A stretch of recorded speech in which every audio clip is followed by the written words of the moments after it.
Pues bueno, cuando estaba preparándome, sentí tentado a ponerle como título a esta predicación, cuando un hijo se convierte en padre, pero sería difícil de captar este título, entonces pues lo dejé como el tema, ¿no? Un buen ministro de Jesucristo. Vamos a seguir con el estudio a la carta a Timoteo, capítulo 4. Pues vamos a estar estudiando o desarrollando los versículos 11 y 12. Pero antes de eso, pues una pequeña introducción. Como ya hemos visto la carta, los temas que trata, ¿verdad? Sobre cómo debe ser el orden en una iglesia, cómo debe ser el diseño. La iglesia de Dios tiene una estructura, por decirlo así. Hay exhortaciones, hay animación de Pablo hacia Timoteo.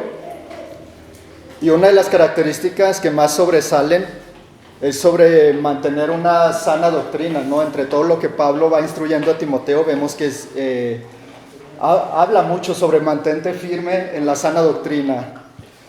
¿Por qué? A lo largo del tiempo vemos que el evangelio ha crecido, ¿no? Desde la iglesia que se formó en Hechos, ha ido creciendo el evangelio, se ha ido extendiendo. Y así como Pablo advirtió a la iglesia del primer siglo sobre los falsos maestros, no debería de sorprendernos a nosotros que se siguen levantando falsos maestros entre nosotros o entre la iglesia del Señor. Y eso no significa que el Señor se equivoque, ¿no? Sino simplemente significa que hay personas que se juntan con el trigo y la cizaña, y nosotros tenemos que estar atentos a esas instrucciones que da Pablo, no solamente Timoteo, sino que a través de la historia, mientras el Señor no venga por nosotros y permita que tengamos aquí como iglesia, tenemos que estar atentos a una sana doctrina, a ser fieles a lo que los apóstoles nos enseñaron y ser fieles a toda esa enseñanza, ¿no? Que ha iniciado desde Jesucristo. Dice versículo 11 y 12, esto manda y enseña. Ninguno tenga en poco tu juventud, sino sé ejemplo de los creyentes en palabra, conducta, amor, espíritu, fe y pureza. Ahora sabemos un poco del contexto, me imagino que ya lo vieron en las primeras, en el primer capítulo más bien, que la carta fue escrita alrededor del año 64, obviamente está dirigida a Timoteo, y el trasfondo fue que Pablo dejó a Timoteo a cargo de esta iglesia. Y era una iglesia donde se estaban levantando falsas doctrinas por los falsos maestros y había desorden en esta iglesia. Entonces Pablo quería que Timoteo empezara a corregir eso. Ahora no me voy a meter mucho en la otra carta, pero quiero mencionar esto. Me llama la atención que cuando Pablo escribe la segunda carta, Pablo estaba preso en Roma y estaba esperando específicamente por su muerte. De hecho, lo van a ver más adelante, ¿verdad? En la segunda carta, que él dice que ya está listo para ser para entregar su vida por causa de Cristo, para morir. Entonces, imagina el contexto. Pablo escribiendo, él sabe que va a ser muerto, que va a morir, va a morir. Y aún así escribe a Timoteo. Timoteo es dejado para cuidar de esta iglesia, para exhortarla, animarla y que la iglesia sea edificada, ¿verdad? Conforme a la palabra de Dios, no conforme a filosofías, como ya nos explicaba un poco el hermano Carlos, sino con la palabra de Dios. Realmente la palabra de Dios tiene poder. Entonces Pablo esperaba esa gran labor de Timoteo. Y pues como no es cualquier labor, creo que ya todos los que están en cargos como el pastorado o algunos ministerios como ser maestros, evangelistas, etcétera, todos saben que la palabra de Dios conlleva una gran responsabilidad. Y voy a hablar un poco de Pablo, pero no es para de Timoteo, pero no es para exaltar al hombre, sino por el contexto, para entender cómo era la vida de Timoteo. No era cualquier persona, sino no puede entrar cualquier persona al ministerio, ¿verdad?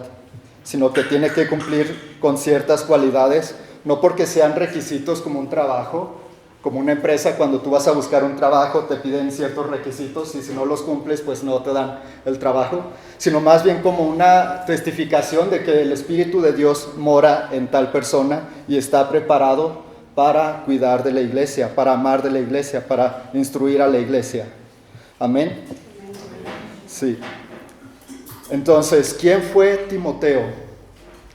Timoteo fue hijo de una mujer judía creyente, eso lo vemos en Hechos, capítulo 16, si me acompañan. Estoy un poco acostumbrado estoy acostumbrando a la Biblia en árabe y está al revés, pero a ver si no batallo en encontrar los textos ahorita en español. Pero dice, Hechos, capítulo 16, versículos del 1 al 4, hablando de Pablo: después llegó a Derbe y a Listra, y he aquí había allí cierto discípulo llamado Timoteo, hijo de una mujer creyente, pero de padre griego, y daban testimonio de él los hermanos que estaban en Listra y en Iconio. Y versículo 3 dice que Pablo quiso que éste fuese con él. Fue ahí donde Pablo conoció a Timoteo y lo quiso tomar con él en su viaje misionero. Recordamos un poco atrás en el capítulo 15, versículo 38, dice que Juan Marcos había abandonado a Pablo en su viaje misionero, ¿verdad?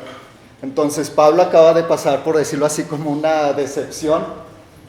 Cuando tú, no sé si lo han experimentado, pero cuando tú sales a las misiones, tú quieres llevar a alguien de confianza, ¿verdad? Alguien que vaya a estar contigo, que no te traicione, porque no es cualquier cosa ir a una misión, sino que sales, vas a otro, en mi caso yo he ido a otros países donde es otra cultura, otro idioma completamente diferente, y no tienes en qué apoyarte. Claro, sabemos que está Dios, ¿verdad?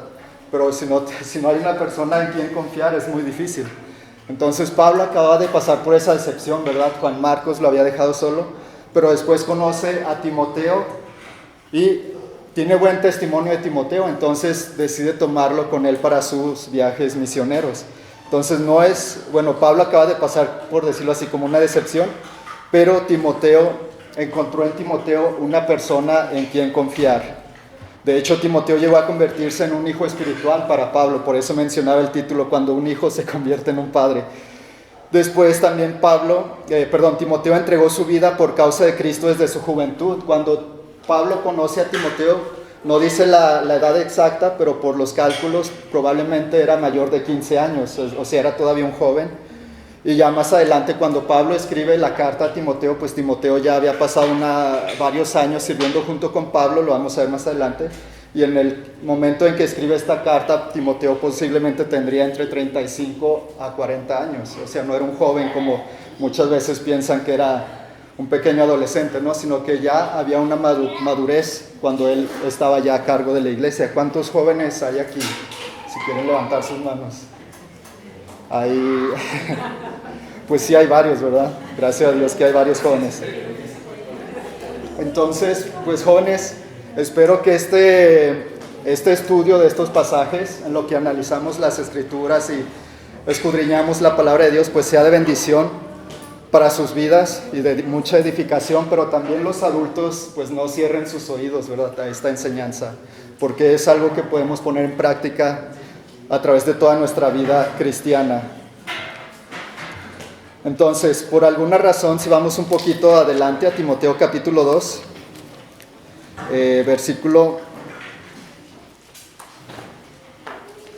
segunda carta de Timoteo, capítulo 1, versículo 2 dice: a Timoteo, amado hijo, gracia y paz, misericordia del Padre Jesucristo, Señor nuestro.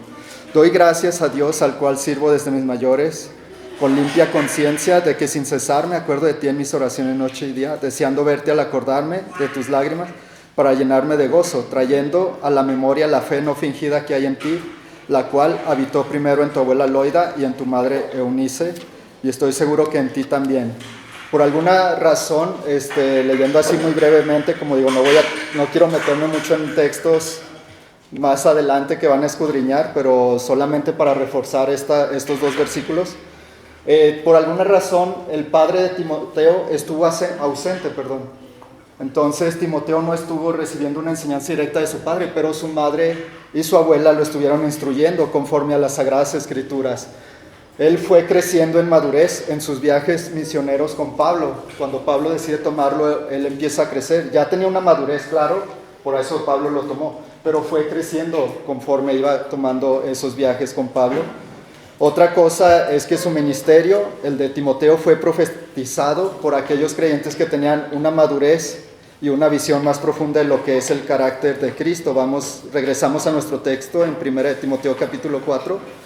Pero unos versículos adelante, el 14, dice: no descuides el don que hay en ti, que fue dado mediante profecía con la imposición de las manos del presbiterio. Entonces, Timoteo no fue solamente un joven que se levantó de la nada y que ya quería servir a Dios, sino que fue un joven que Dios estuvo obrando desde su juventud en él. Dios estuvo usándolo tanto que dio testimonio, dice aquí del presbiterio, impusieron sus manos sobre él y oraron. O sea, fue elegido, fue profetizado, en otras palabras, Dios mismo estuvo usando su vida y dando testimonio a los creyentes que le rodeaban.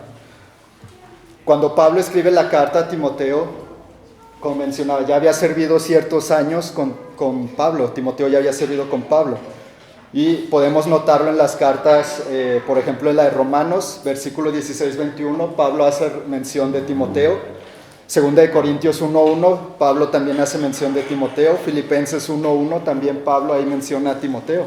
Colosenses 1:1 también podemos encontrar que Pablo hace mención de Timoteo. Entonces Timoteo estaba muy cerca de Pablo. Él apoyaba en la solución de problemas también y el fortalecimiento de las iglesias. Si quieren, para leerlo así rápido, vamos a primera carta a los Corintios, capítulo 4, versículo 17, dice: por esto mismo os he enviado a Timoteo, que es mi hijo amado y fiel en el Señor, el cual os recordará mi proceder en Cristo, de la manera que enseñó en todas partes y en todas las iglesias, Entonces Timoteo estaba muy activo. La vida de Timoteo se caracteriza por una vida muy activa y muy fiel a la instrucción de Pablo, al grado de que Pablo llega a tener gran testimonio por Timoteo, gran estima, por Timoteo. Si estudiamos más de la vida de Timoteo, pues encontramos esto, ¿verdad? Precisamente que se menciona varias veces en las Escrituras. Eso nos da testimonio de que Timoteo era un joven muy activo, una persona muy activa. No era el típico creyente que venía aquí los domingos, se sienta y ya a la semana no sabes nada de él, o incluso no conoces completamente su vida, sino que todo lo contrario. Timoteo se caracterizaba por ese amor y esa pasión de servir a la iglesia o a las iglesias, varias iglesias, y también por su obediencia y sujeción a Pablo como el hijo a un padre. ¿Sí? Volviendo al texto, ¿verdad? Ya mencioné que Timoteo tenía entre 35 y 40 años. Ahora vamos a ver cómo es el ministerio de una persona. Quise hacer una comparación. Yo como soltero he experimentado cómo es un ministerio cuando eres soltero, ¿verdad? A veces la gente no te toma con mucha seriedad, te ven así de que, pues el misionero que va, bueno, no puedo decir a dónde voy, ¿verdad? Porque se está grabando, pero es el misionero que sale y ya, ¿verdad? Vamos a orar por él, o cosas así. No digo que esta iglesia sea así, he recibido mucho apoyo de Iglesia Bíblica de Zacatecas, pero por lo regular así ven la gente cuando un joven es soltero, ¿verdad? O una persona es soltera y está haciendo un ministerio. Pero a comparación de un matrimonio, ¿cómo ven el ministerio de un matrimonio? Tiene más seriedad, ¿no? Es este matrimonio, confiamos en él, vemos con más madurez un matrimonio, y está bien, no digo que esté mal, pero es como que la mentalidad que tenemos, ¿no? El joven es inmaduro, un matrimonio tiene madurez. El ministerio de un joven pues está aprendiendo, está viendo, aprendiendo quizá de errores, de levantarse, etc. Pero el matrimonio como que lo vemos de que precisamente como ya están casados, pues ya tienen cierta madurez, ¿no? Y así razonamos, ¿no? Muchas veces la gente toma más seriedad el ministerio de un matrimonio que el de una persona soltera, y quizá prácticamente eso era lo que estaba pasando Timoteo en su soltería, no tanto porque fuera un joven de 15 años, como ya vimos que él tenía alrededor de 35 o 40 años, sino por su soltería. Ahora, la palabra aquí usada para juventud es diferente al texto que encontramos en 1 Timoteo 3:6. En 1 Timoteo 3:6 se usa la palabra neófito del griego, que significa un recién convertido, específicamente una persona que se acaba de convertir. Pero en este texto de Timoteo 4:12 usa la palabra neótetos, que es específicamente juventud, refiriéndose a la edad, que una persona no ha alcanzado una edad avanzada. Entonces, esa diferencia es importante notarla. Timoteo no era un recién convertido, sino que ya tenía esa madurez. como un creyente. Ahora, esto nos lleva a que el mensaje que nosotros predicamos, o bueno, hablando ya en general, ¿verdad? Un joven, un adulto, cualquier persona, el mensaje que nosotros predicamos, el mensaje que tú predicas, tiene prioridad sobre el mensajero. No sé si me explico. O sea, el mensajero no importa, sino que el mensaje que hablamos es el que importa, porque ese es el mensaje que tiene poder para cambiar las vidas. Y esto me recuerda un poco Jeremías, capítulo 1, si quieren acompañarme, precisamente cuando Dios llamó a Jeremías, versículos 6 al 9, voy a leer aquí rápido, hablando Jeremías. Y yo dije, Señor Jehová, he aquí no sé hablar porque soy un niño. Y me dijo Jehová, no digas soy un niño, porque a todo lo que te envié irás, tú y dirás todo lo que te mandé. No temas delante de ellos, porque contigo estoy para librarte, dice Jehová. Y extendió Jehová su mano y tocó mi boca, y me dijo Jehová, he aquí, he puesto mis palabras en tu boca. Con estos versículos vamos a terminar este libro. Cuando Dios llamó a Jeremías, Jeremías mismo dice, soy un niño. La palabra en hebreo es diferente al griego. La palabra usada aquí es naar, pero significa muchacho, se traduciría como un muchacho. Entonces, es el mismo contexto de Timoteo. Jeremías se sentía inmaduro, quizá, por su edad. Él tenía miedo, pero ¿qué fue lo que vemos aquí en estos versículos que leímos? Dios puso sus palabras en su boca, y ese es el enfoque que queremos tomar aquí. No era Timoteo, sino que Dios, como lo vimos, Dios usó su vida, y Dios usaba su vida para dar testimonio. Dios puso sus palabras, podríamos decir lo mismo que a Jeremías, Dios puso sus palabras en su boca para cuando él hablaba a la iglesia. Entonces vamos a tomar en cuenta este dato. Así como Dios usó a Jeremías a una edad temprana, la edad de Timoteo no debería ser considerada como un impedimento, sino pues dicha autoridad estaba asegurada por Pablo. O sea, Pablo mismo vio ese testimonio en Timoteo, pero también la iglesia, como veíamos, la iglesia misma, las personas en la zona que conocían a Timoteo daban testimonio, tanto que hubo un nombramiento, por la imposición de manos y por la profecía de la palabra. Así que con esa autoridad vamos ahora sí otra vez al texto en versículo 11, 1 Timoteo 4:11, dice, esto manda y enseña. Con esa autoridad que Timoteo tenía de parte de Dios, Timoteo debía mandar y enseñar la sana doctrina. Como ya lo hemos visto anteriormente, ¿verdad? Todo lo que hemos visto en en los capítulos anteriores, establecer cómo era el orden dentro de la iglesia, cuál era la función de un diácono, un pastor, cuál es la función de la mujer dentro de la iglesia, cuál es la sana doctrina, qué es lo que Dios habla, ¿verdad? Todo eso Timoteo debía enseñar y mandar con esa autoridad de parte de Dios. Pero aquí encontramos algo interesante en el versículo 12. Ninguno tenga en poco tu juventud, sino sé ejemplo de los creyentes. Antes de entrar en las siguientes palabras, aquí nos detenemos. Sé ejemplo de los creyentes.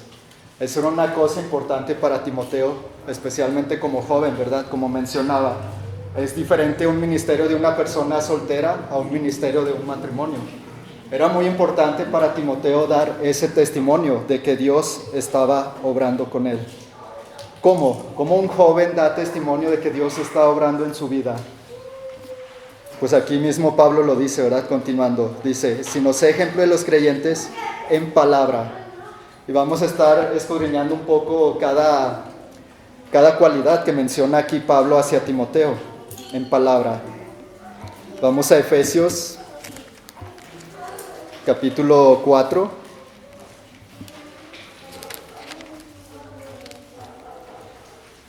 Versículo 29. Dice, ninguna palabra corrompida salga de vuestra boca, sino la que sea buena para la necesaria edificación, a fin de dar gracia a los oyentes. Ahora, las palabras de Timoteo tienen que ser específicamente para la edificación de los creyentes. No podía hablar, cualquiera que se para aquí al frente, ¿verdad? Que tiene a cargo un ministerio, No podemos hablar palabras necias, no podemos ser reconocidos por hablar necedades, pues, sino que todo lo contrario, palabras que sean de edificación para la iglesia, palabras que sirvan, que sean útiles. En Mateo 12, Mateo capítulo 12, versículo 34 al 37, a lo mejor sería bueno también leerlo así muy rápido.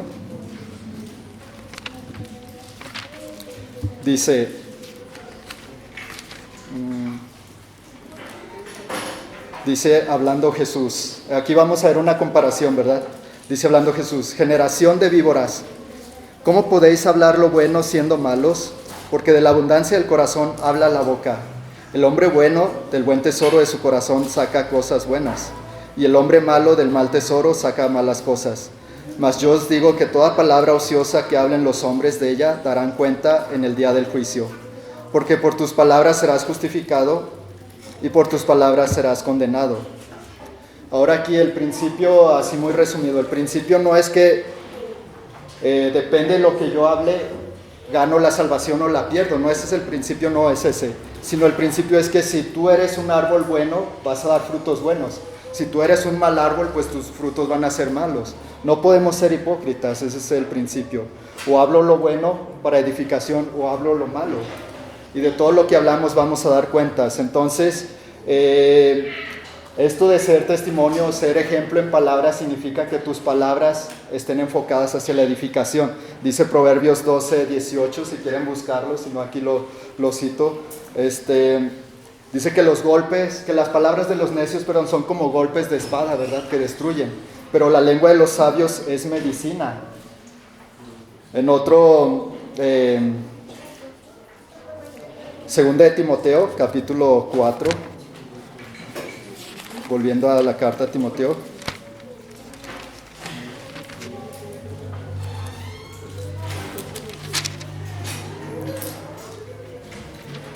Dice, vamos a leer desde el primer versículo: te encarezco delante de Dios y del Señor Jesucristo, que juzgará a los vivos y a los muertos en su manifestación y en su reino, que prediques la palabra, que instes a tiempo y fuera de tiempo, redarguye, reprende, exhorta con toda paciencia y doctrina, porque vendrá tiempo cuando no sufrirán la sana doctrina, sino que teniendo comezón de oír, se amontonarán maestros conforme a sus propias concupiscencias, y se apartarán de la verdad el oído y se volverán a las fábulas. Esto de ser ejemplo en palabra también implica, obviamente, la predicación, lo que enseñamos en la iglesia. Como mencionaba, las palabras de Dios son útiles para instruir, corregir, llevarnos al diseño de Dios, a ese diseño original, apartados del pecado. Y como ya nos ha hablado un poco Carlos anteriormente, las fábulas, la filosofía del mundo, el humanismo, no va a cambiar tu vida, no va a cambiar nuestros corazones. Es la palabra de Dios la que nos edifica conforme a la imagen de Dios, la que va formando ese carácter de Dios. Entonces es importante para Timoteo y para cualquier persona que se pone aquí enfrente, que mantenga esa fidelidad a la palabra de Dios, que todo lo que hable sea conforme a la palabra de Dios. Amén. Ahora, en conducta, sé ejemplo en conducta. Aquí es lo que se pone difícil, ¿no? Es fácil hablar, venir aquí, pararse al frente y decir, Dios dice esto, Dios dice aquello. Dios habla esto a su iglesia, Dios quiere que su iglesia sea así. Pero cuando ve la gente nuestro testimonio, es lo difícil, ¿verdad? Nuestra conducta debe de reflejar lo que realmente creemos. Nuestras acciones deben de coincidir con lo que enseñamos y con lo que predicamos. Un estilo de vida coherente a lo que creemos. Vamos a la primera carta de Pedro, capítulo 2. Perdón que los traigo así por varios versículos. Primera carta de Pedro, capítulo 2.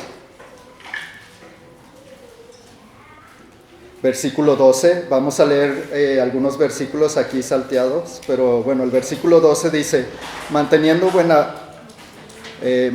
buena vuestra manera de vivir entre los gentiles, para que lo que murmuran de vosotros como de malhechores, glorifiquen a Dios en el día de la visitación, al considerar vuestras buenas obras.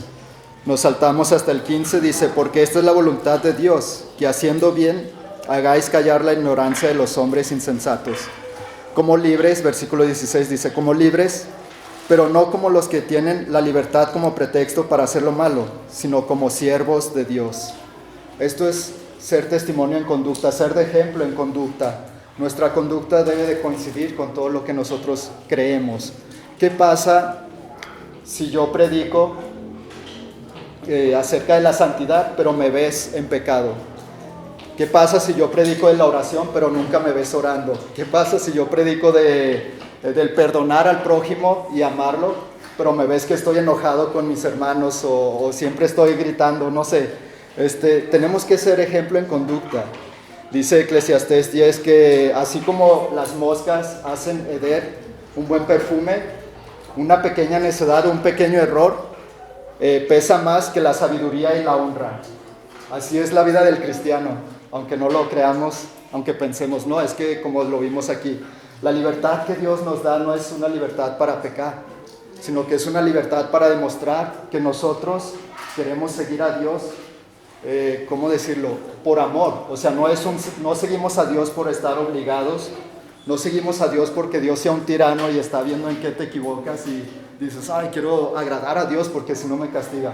No, es todo lo contrario, seguimos a Dios porque le amamos y queremos dar testimonio, porque nuestras vidas, la gente del mundo, especialmente hablando de la gente del mundo, la gente, cuando tú le predicas el Evangelio, lo primero que él va a leer no va a ser la Biblia.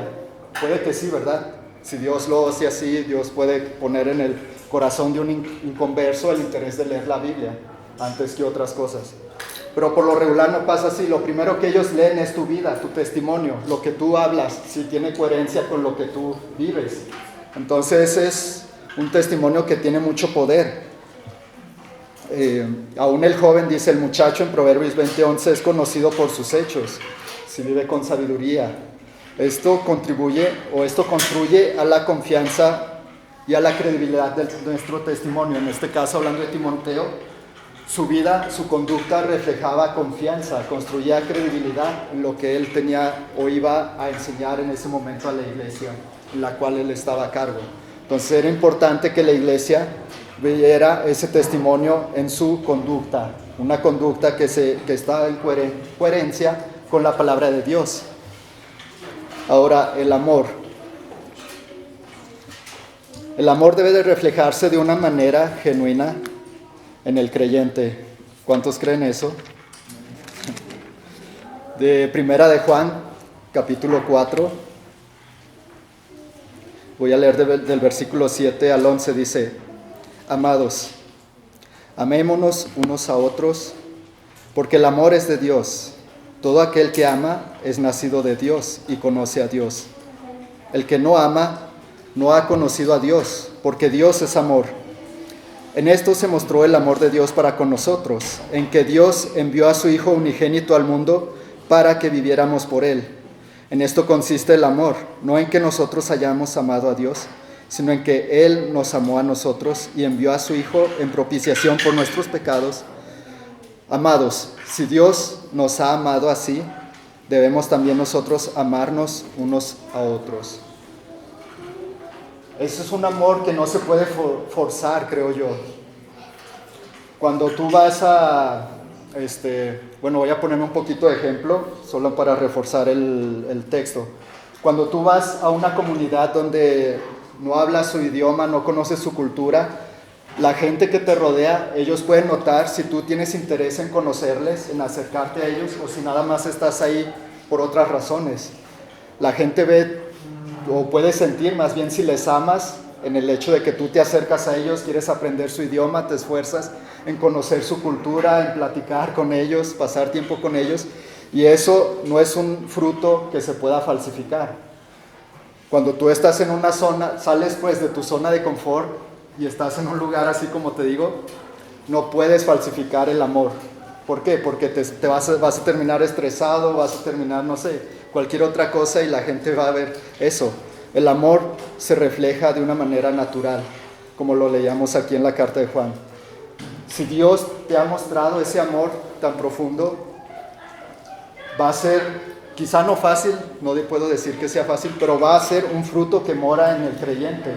Porque así como el perdón que recibimos de Dios nosotros podemos perdonar al que nos ofende porque hemos experimentado ese perdón. Es igual el amor de Dios. Si yo he recibido ese amor tan profundo de Dios, entonces va a estar ese fruto en mí y voy a poder amar a mi prójimo, aunque me ofenda, me grite, me golpee, no sé, me peque contra mí. Y ese amor se refleja, es un amor natural.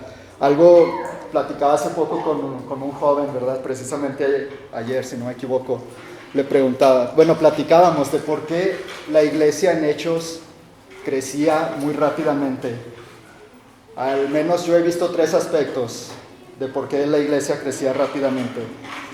El primero, claro, todo crecimiento, hablando de la iglesia genuina, proviene por Dios, ¿verdad? Es Dios quien da el crecimiento, no son nuestras obras, sino la obra de Dios. Es lo que hace el crecimiento, el Espíritu de Dios. Esa es la primera. La segunda es que al menos la iglesia en Hechos acababa de presenciar recientemente el sacrificio del Señor Jesús. Muchos de ellos a los que se les predicaba quizá habían sido testigos visuales de cómo el Señor Jesús fue crucificado. Entonces el mensaje del Evangelio, cuando predicaba Pedro, Juan, los primeros apóstoles, cuando compartían el Evangelio, quizá era muy impactante, ¿verdad? Ver cómo Jesús murió y luego ver a sus discípulos sin temor predicando el Evangelio, ¿verdad? Quizá podían decir, oye, pero, acaba de morir tu líder, ¿por qué sigues hablando de él? Te van a matar como a él, quizá. Pero no, ellos seguían predicando por ese amor a Jesucristo. Y la otra es que ese amor hacia Jesucristo se reflejaba en el trato entre ellos mismos. ¿Qué dice la Escritura? Ellos perseveraban en la doctrina de los apóstoles, en el partimiento del pan, tenían todas las cosas en común. Y eso era que tenían todas las cosas en común, no es poesía, no estamos hablando de palabras bonitas, sino que realmente compartían todo. Entonces ese testimonio era impactante para los que les rodeaban y quizá por eso, por esas 3 cosas la iglesia crecía rápidamente en Hechos, porque el amor, como digo, no se puede falsificar. Ahora, el siguiente punto. Algunas Biblias no agregan esta traducción, ¿verdad? El espíritu, pero vamos a tocar esta. En espíritu dice, sé ejemplo en espíritu. Vamos a Gálatas.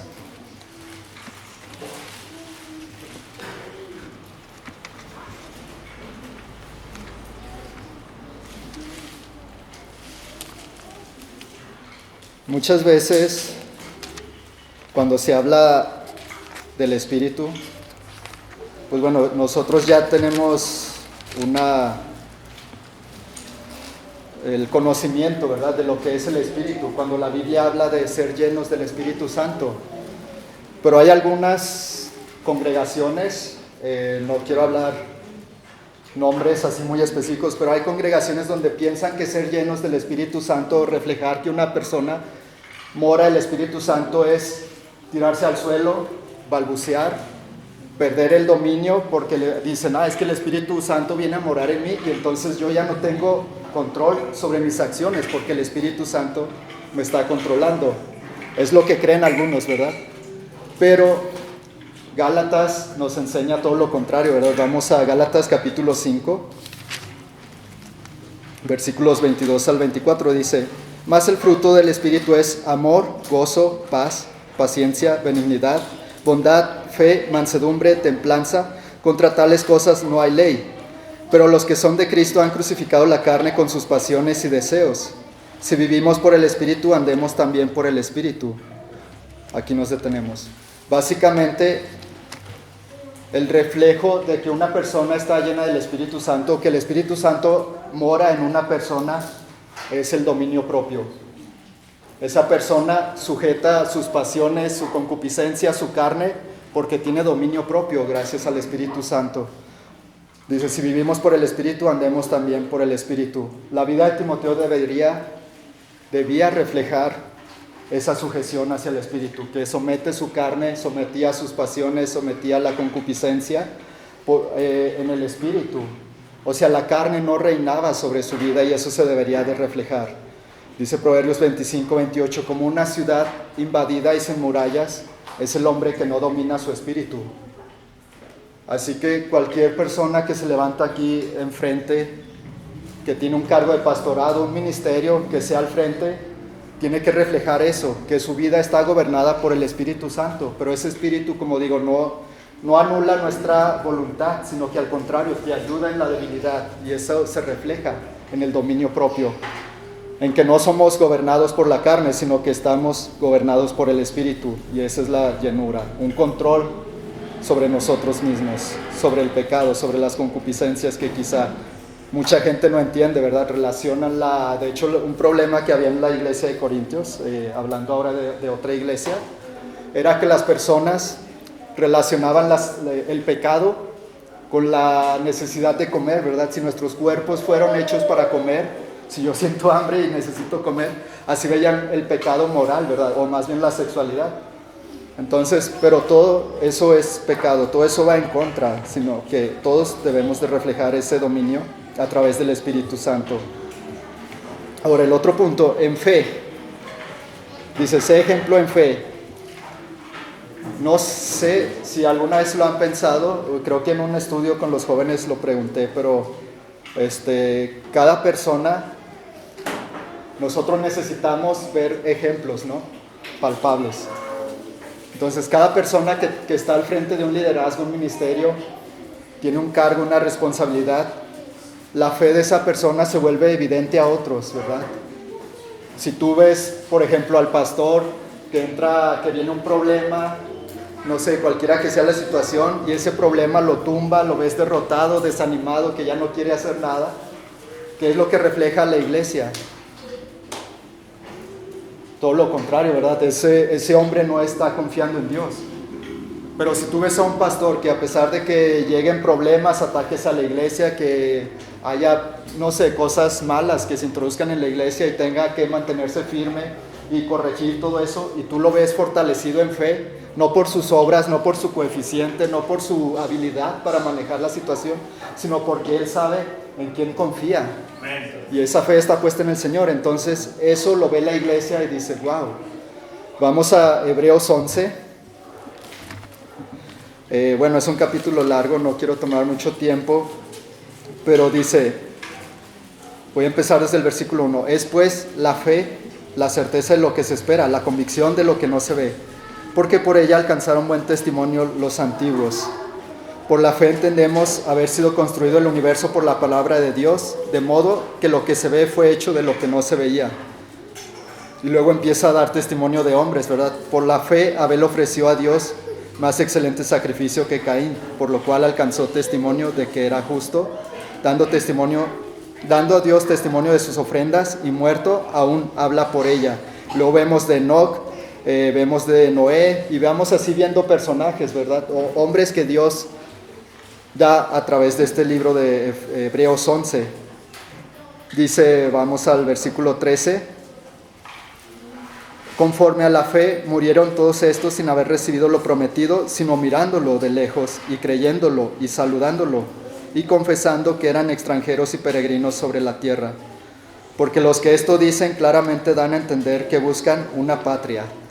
Pues si hubiesen estado pensando en aquella de donde salieron, ciertamente tenían tiempo de volver, pero anhelaban una mejor, esto es celestial, por lo cual Dios no se avergüenza de llamarse Dios de ellos, porque les ha preparado una ciudad. Esto, cuando leo este versículo especialmente, mi corazón, no sé, como que arde. Dice, Dios no se avergüenza de llamarse Dios de ellos. ¿Puedes pensar esto? No sé si lo has meditado así, la profundidad de este pasaje. Dios no se avergüenza de llamarse tu Dios. Amén. Ahora, algunos cuando platicamos con inconversos no entienden la fe, ¿verdad? De hecho, por lo regular los ateos tienen frases como que, es que creer en Dios es para los débiles, los ignorantes, los que necesitan una motivación para seguir adelante con esta vida, ¿verdad? Es lo que piensan los ateos. Pero es todo lo contrario. No podemos tener fe si no conocemos al autor de la fe. ¿Cómo quieres creerle a una persona si no la conoces? ¿Cómo quieres confiar en las promesas que no conoces? ¿Cómo quieres confiar si no conoces a ese creador del universo? Ahora, la fe pone a prueba nuestro intelecto, al contrario, nos exige pensar más, nos exige, como decía, nos exige leer la Biblia para conocer al autor de esa fe, nos exige conocer todo, nos exige, incluso cuando ya de manera personal, quizá a través de los ejemplos, ¿verdad? Te anima, pero ya de manera personal cuando experimentas una situación donde necesitas confiar en Dios, puedes confiar en el autor de la salvación. ¿Por qué? Porque has conocido su palabra y has visto a través de estos testimonios, como lo vemos en Hebreos 11, que Dios mantuvo su fidelidad a sus promesas. Dios no los avergonzó, y así como Dios no avergonzó a estos hombres del Antiguo Testamento, créeme que Dios no te va a dejar avergonzado si tu fe está puesta en Él. El miércoles pasado nuestro hermano Humberto hablaba de la oración, ¿verdad?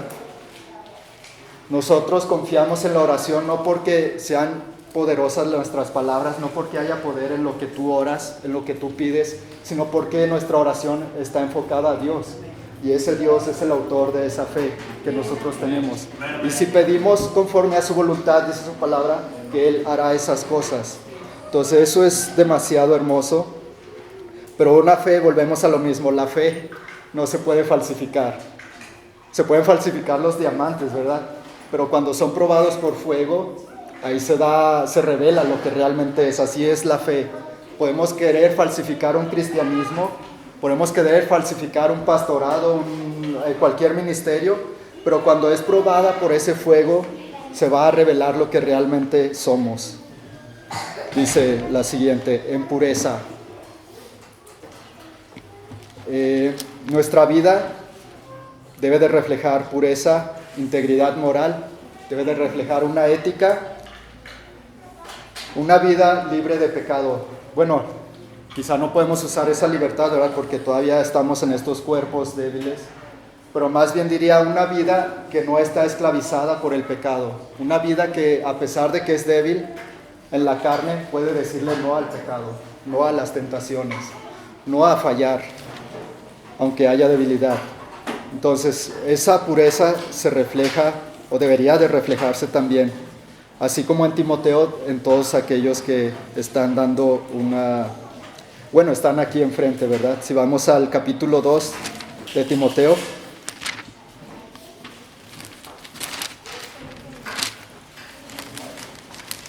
Segunda carta de Timoteo, capítulo 2, versículo 22. Dice, huye de las pasiones juveniles y sigue la justicia, la fe, el amor y la paz con los que de corazón limpio invocan al Señor. Es interesante que la Biblia nos habla de resistir al diablo, huirá de nosotros, ¿verdad?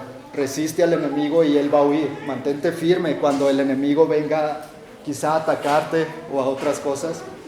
Y él va a huir si tú te mantienes firme, ¿verdad? Dice la Escritura.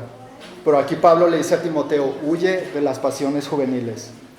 ¿Qué diferencia hay cuando el enemigo te ataca a una diferencia cuando eres joven y tienes pasiones? Porque las hay y debemos de ser conscientes de eso. Las pasiones son reales, las tentaciones son reales, todo lo que el joven vive es real. De hecho, la Biblia dice, si no puedes estar soltero, cásate para que no te estés quemando. ¿Qué pasó con José? No lo vamos a leer, pero conocemos la historia, es muy conocida. Cuando la esposa de Potifar quería tentarlo, seducirlo y acostarse con él, ¿qué hizo José? Se quedó pensando, analizando, no, mira, si hago esto a lo mejor me conviene, a lo mejor no, quizá no se den cuenta. O juego un poco con el fuego sin ser quemado y ya después me aparto. No, ¿verdad? No vemos eso. Él no se detuvo a analizar la situación, ni siquiera en ese momento se detuvo a orar a Dios y pedirle sabiduría, sino lo que hizo fue, dijo, ¿cómo voy a hacer este grande mal delante de Dios y delante de Potifar? Pero primeramente delante de Dios, y salió corriendo. No se puso ni siquiera, no tomó el tiempo ni siquiera de orar en ese momento de la situación, sino que simplemente salió corriendo y pensando en no pecar contra Dios. Ahora, todo lo que había pasado José quizá lo había formado su carácter, no sé, creo yo. Vemos, no quiero mencionar el nombre, no me quiero meter en esos temas, Pero recientemente salió una noticia, ¿verdad?, de un pastor también que cayó, no escuché muy bien la noticia, pero perdió credibilidad su ministerio por algo, una situación que hubo allí. Y no soy nadie para juzgar, pero, o sea, vemos personas preparadas que llevan años estudiando la palabra de Dios, que dan testimonio, etcétera, y creemos que nuestros jóvenes tienen más dominio propio que estos hombres que ya han sido... que han escudriñado la escritura, no sé. Jóvenes, no se crean sabios en su propia prudencia. Si aquellos hombres, David, incluso yendo a la Biblia, David, que Dios dijo que tenía un corazón conforme al de él, si Dios dio testimonio de David que tenía un corazón conforme al de él, vemos que cayó en pecado con Betsabé, con la esposa de otro hombre. ¿Por qué creemos que nuestros jóvenes son más sabios que David, más sabios que Salomón, más sabios que otros ejemplos que vemos aquí en las Escrituras?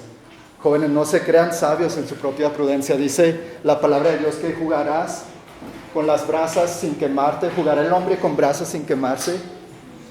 La santidad, la pureza es algo muy serio. No podemos estar jugando. La santidad que Dios nos dio no es poesía, no son palabras bonitas. Quizá algunos escucharon mi testimonio el otro día.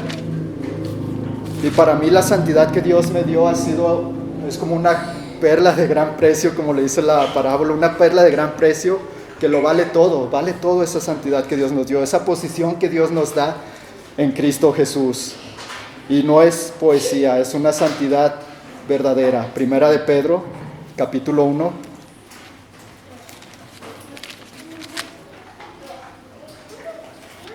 Versículos 18 y 19, dice: sabiendo que fuisteis rescatados de vuestra vana manera de vivir, la cual recibisteis de vuestros padres, no con cosas corruptibles como oro o plata, sino con la sangre preciosa de Cristo, como de un cordero sin mancha, sin contaminación, ya destinado desde antes de la fundación del mundo, pero manifestado en los postreros tiempos por amor de vosotros.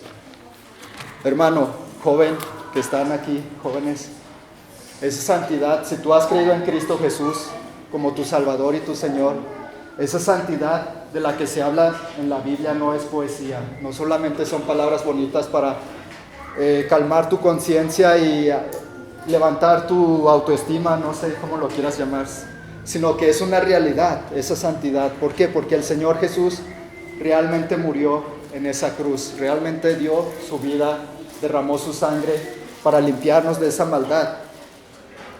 Entonces, esto es algo serio.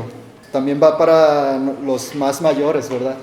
No solamente los jóvenes. La santidad es algo serio. La pureza que Dios nos dio es algo serio y debe de reflejarse. Por ejemplo, ahorita otra vez dirigiéndome a los jóvenes, ¿cómo ves a tus hermanas en Cristo? ¿Cómo hablas con tus hermanas en Cristo? ¿Cómo las tratas? ¿Las respetas? ¿Piensas, piensas cosas malas? No sé. Pero es importante que como joven, muchas personas se quieren levantar, ¿verdad? Como decía al principio, la iglesia ha estado creciendo a través de la historia, la iglesia ha crecido mucho, y es fácil que personas se infiltren en las iglesias y quieran tomar esos cargos, ¿verdad? Es fácil que lleguen jóvenes y vean, yo quiero ser como el tal pastor, yo quiero ser como tal predicador, y quieren ser reconocidos, ¿verdad? Quieren ser honrados, pero esa honra te va a costar todo. Y no diría una honra, ¿verdad? Porque solamente la honra la merece Dios, pero se habla de que el que es buen siervo, el que es buen predicador merece una honra, ¿verdad? El que es buen maestro, ¿no? Pastor, diácono, el que hace bien su servicio, ¿no? Para Dios merece una honra, pero no es comparada a la honra de Dios. Pero ese servicio te va a costar todo. Necesitamos ser conscientes de estas cosas, de que si tú quieres, anhelas el obispado, buena obra deseas, ¿verdad? Dice Pablo. Pero necesitas ser ejemplo en palabra,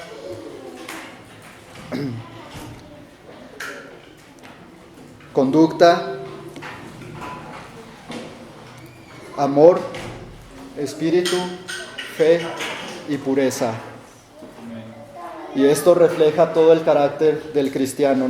No es que solamente el que esté parado aquí tenga que dar ejemplo en esas áreas, en esas 6 partes que Pablo menciona, sino que cuando una persona da ejemplo en esas 6 partes, en palabra, conducta, amor, espíritu, fe, pureza, da testimonio, un testimonio palpable de que Dios está obrando en esa vida de esa persona.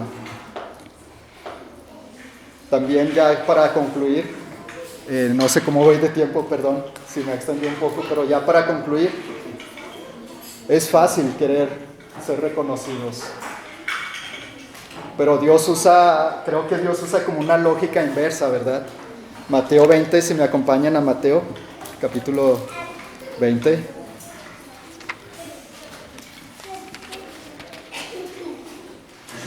Versículos 20 al 28 dice, voy a leer una pequeña historia aquí, dice, entonces se le acercó la madre de los hijos de Zebedeo con sus hijos, postrándose ante él y pidiéndole algo. Él le dijo, hablando Jesús, ¿verdad? ¿Qué quieres? Ella le dijo, ordena que en tu reino se sienten estos 2 hijos míos, el uno a tu derecha y el otro a tu izquierda. Entonces Jesús le respondió, dijo, no sabéis lo que pedís. ¿Podéis beber del vaso que yo he de beber y ser bautizado con el bautismo que yo soy bautizado? Y ellos le dijeron, podemos. Versículo 23 dice, Él les dijo, a la verdad, de mi vaso beberéis y con el bautismo con que yo soy bautizado seréis bautizados. Pero el sentaros a mi derecha y a mi izquierda no es mío darlo, sino aquellos para quienes está preparado por mi Padre. Cuando los 10 oyeron esto, se enojaron contra los 2 hermanos. Entonces Jesús, llamándolos, dijo, sabéis que los gobernantes de las naciones se enseñorean de ellas, y los que son grandes ejercen sobre ellas potestad. Versículo 26, y atención a lo que dice aquí. Mas entre vosotros no será así, sino el que quiere hacerse grande entre vosotros será vuestro servidor, y el que quiera ser el primero entre vosotros será vuestro siervo.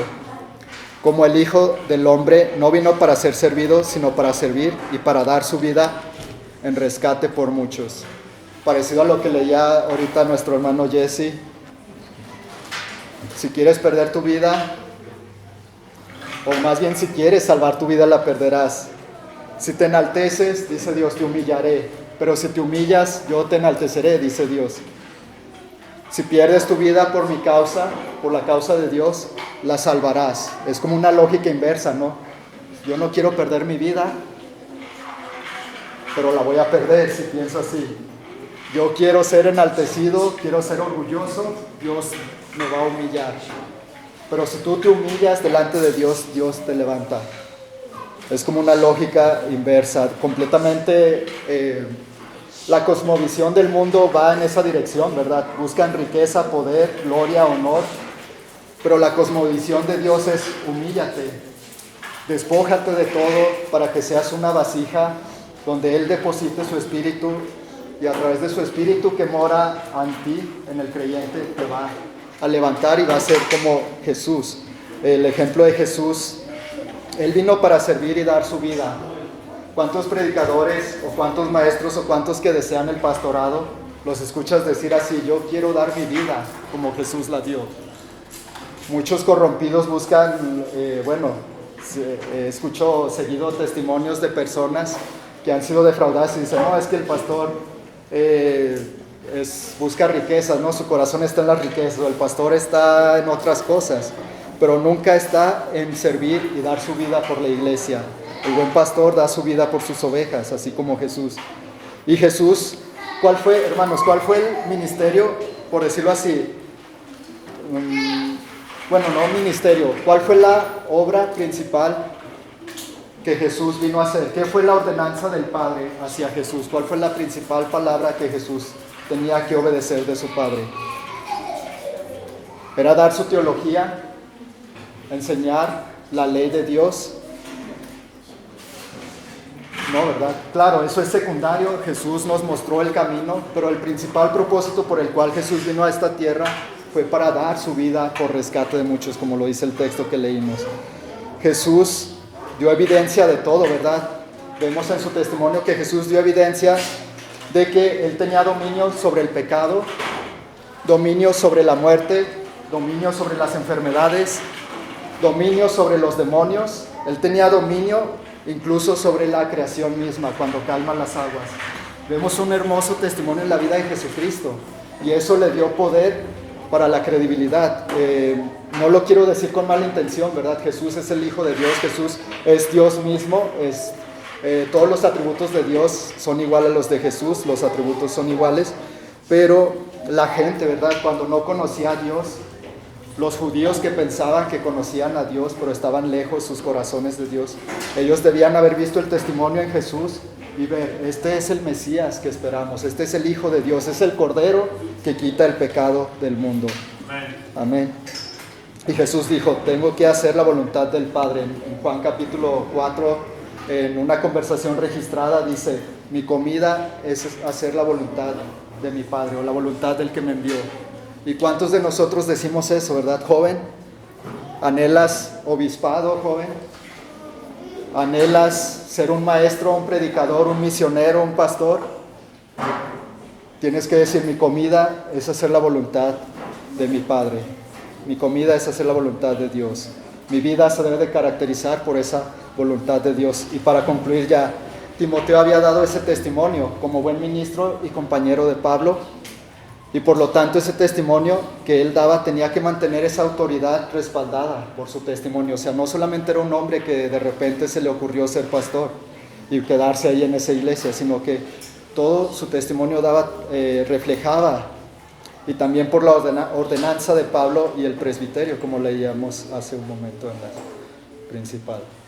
Las enseñanzas, exhortaciones, la formación de un buen liderazgo deberían ser notorias en la iglesia donde estaba liderando Timoteo, ya para terminar,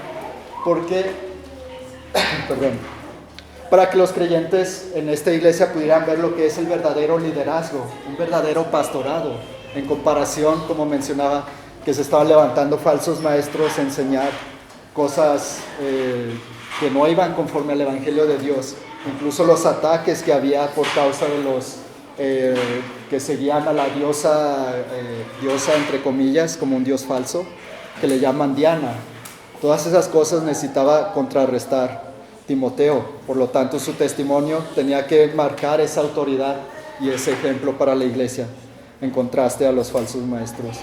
Así que no importa, realmente no importa la edad, sino dar ese testimonio fiel de pasión por Cristo, de pasión por lo que tú quieres, por lo que más bien lo que Dios te ha enseñado, lo que Dios está obrando en ti, y que se refleje en todo lo que tú haces. Pues bueno, aquí concluyo, y pues espero que solo son 2 versículos, pero espero que sean de bendición para la iglesia. Gracias.